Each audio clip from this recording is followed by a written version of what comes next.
So the graph on the left here is EF1 through EF5 tornado frequency. The graph on the right is EF3 through EF5 tornado frequency. So what's EF mean?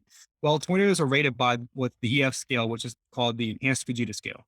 It was implemented in February of 1907 and has since replaced the old F scale. And it's used to assign tornado ratings by both their wind speeds and related damage. And it runs from a scale of EF0 to EF5, with EF5 obviously being the most damaging.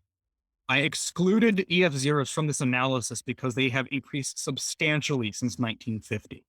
And that's because of radar advancements that we made specifically in the 1980s, but it's become a long way even since then, as far as Doppler radar is concerned. And also the fact that the population is more dispersed than it was back then.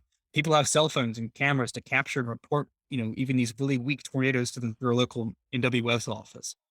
So from this data, once you eliminate the EF zeros, which are easily spotted, a lot more easily spotted now than if they would have been in the 1950s. If you eliminate that, it's clear that there's been no trend in EF1 to EF5 tornado count since 1954.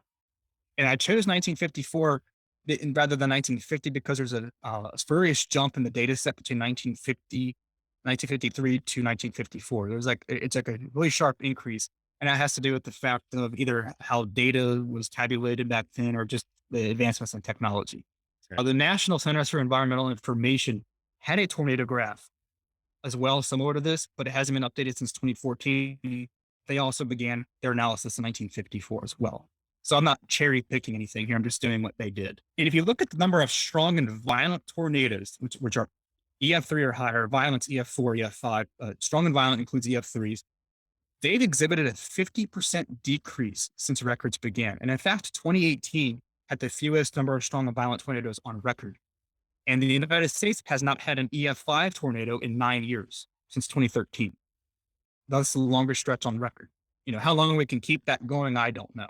I suspect that at some point, because of just natural climate variability, that this graph could turn around in the next, decade or so. Who knows?